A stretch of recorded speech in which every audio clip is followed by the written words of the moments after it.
JBNN keep you informed. I'm Michelle Jones, and in the news, 2 delivery men gunned down on Red Hills Road. The St. Andrew North Police are probing the fatal shooting of 2 bike operators along Red Hills Road this morning. The men were gunned down about 12:30 a.m. They have been identified as 30-year-old Shavonna Palmer, otherwise called Shavy, and 26-year-old Corey Hunter, otherwise called Twinny, both of a Colbeck Avenue, Kingston 20 address. Both men were delivery drivers, were reportedly sitting in the area after completing a job. According to reports, a motor car drove up and men alighted from the vehicle, brandishing high-powered rifles and handguns. They shot Palmer multiple times in the head and Hunter all over his body.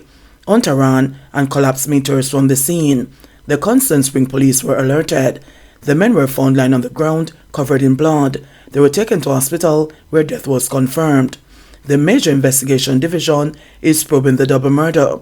Investigators theorize that Palmer was the target. The St. Andrew North Police Division had recorded 56 murders up to December 16. This represents a 3.4% reduction year on year. Go-Go killed after accompanying woman home after party. The Point Hill Police in the St. Catherine North Division are now searching for 2 gunmen who they believe are responsible for the death of Omar Lennon, otherwise called Go-Go. The 42-year-old farmer from Lookout, Garden Hill in the parish, was reportedly shot and killed early this morning on his way from a round robin. According to the police, about 1:30 a.m., Lennon accompanied a female to a home in the community when they were attacked by 2 armed men who robbed the female of a Samsung cell phone valued at $35,000 and $30,000 in cash. Lennon reportedly attempted to flee but was shot by the gunmen.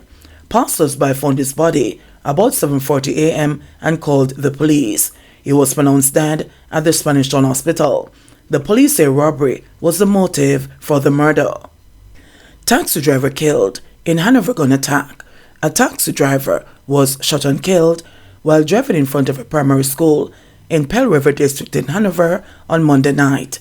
The dead man has been identified as 44-year-old Otis Wright, otherwise called Bello, from Saxham District in the parish. It is reported that around 9:15 p.m., Wright, who operates his taxi from Green Island to Kingsvale, was passing the Pell River Primary School when gunmen fired several shots at him. Police on patrol discovered the vehicle with Wright slumped over the steering wheel with what appeared to be gunshot wounds to his head. Detectives, upon processing the scene, found 4 9mm spent casings. No motive has yet been established for the attack. Man held for allegedly shooting a child's mother in St. James. A man accused of assaulting and shooting at the mother of his child has been taken into police custody. The 27-year-old man, who is from Comfort Hall in Anchovy, St. James, is alleged to have shot at the woman when she turned up at his home on Sunday. Reports received indicate that around 9:30 p.m., the baby's mother went to the accused man's house where an argument developed between them. The police revealed that during the dispute, a gun was brandished and used to hit the woman on the left side of her face, causing bruising and swelling. The gun was then allegedly pointed in the woman's direction and a shot fired. She was not hit. The man reportedly left the house and a report was made to the police. A vehicle the accused was driving was later intercepted and he was arrested. No gun was found. He's been held in custody pending further investigations, the police said. Bail granted to man accused of murdering security guard in Hanover.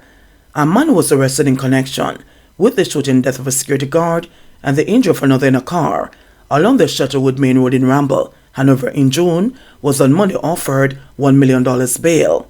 Steve McDonald was offered bail in the Hanover Circuit Court following an application by his attorney, Donahue Martin.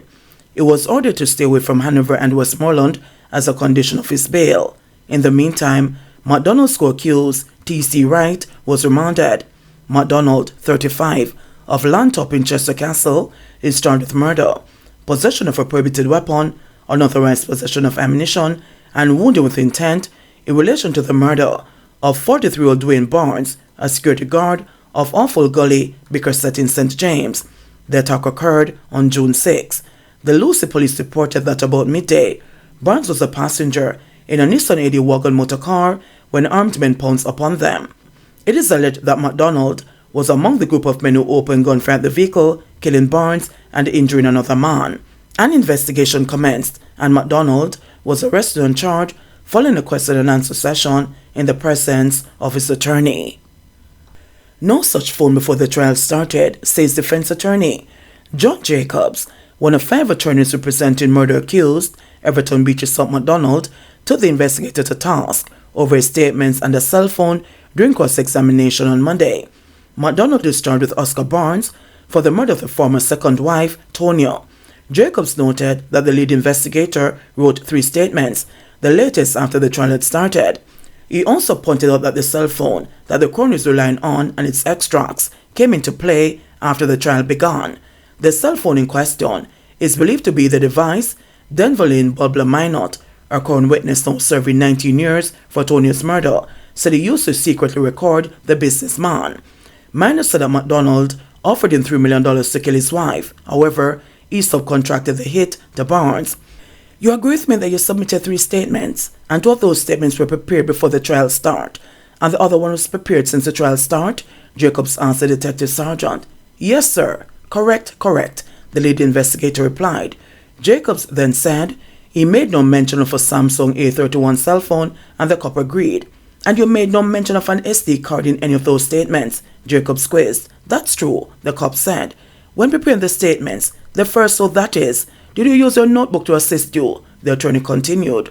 The witness answered in the affirmative, indicating also that his notes were consulted when preparing the 3rd statement after the start of the trial. So the information about the phone not being in those 2 statements before the trial started, was it intentionally done or by accident? Jacobs asked. It was intentionally done, replied the senior cop, also answering that he considered it important, which is why he made a note of it. He explained further that it would take a very long time to list all the information concerning the phone. I'm suggesting to you, the reason you made no mention of a Samsung A31 in a statement before the trial start was because there was no such phone before the trial started, Jacobs said. That's not true, sir, the detective sergeant said. As a matter of fact, the phone itself, you claim to collect that phone from CFCD after the trial start. Did you claim to collect that phone after the trial start? Jacobs said, referring to the police's communication forensic at the cybercrime division. Yes, sir, the cop admitted. Jacobs then told the court it was left to believe the investigation regarding the phone itself started after the trial started. It was also revealed that a forensic examination of a substance taken from a drawer in the office where McDonald was arrested confirmed it to be sulfuric acid. Sulfuric acid is a corrosive substance capable of causing burns. The report was tendered into evidence. A witness previously told the court that McDonald had sent him to purchase black acid and had instructed him to burn Tonya with it. An American woman says she was offered money to be a drug mule. An American woman who claimed she was offered $2,500 to be a drug mule also proved to the court on Tuesday that she is a place to stay in Jamaica if she is granted bail. Irina Washington, a New York resident, is charged with possession of, dealing in, and attempting to export cocaine. She has been represented by attorney at law Michael Hemmings. She was remanded in custody when she appeared in the St. James Parish Court last Friday.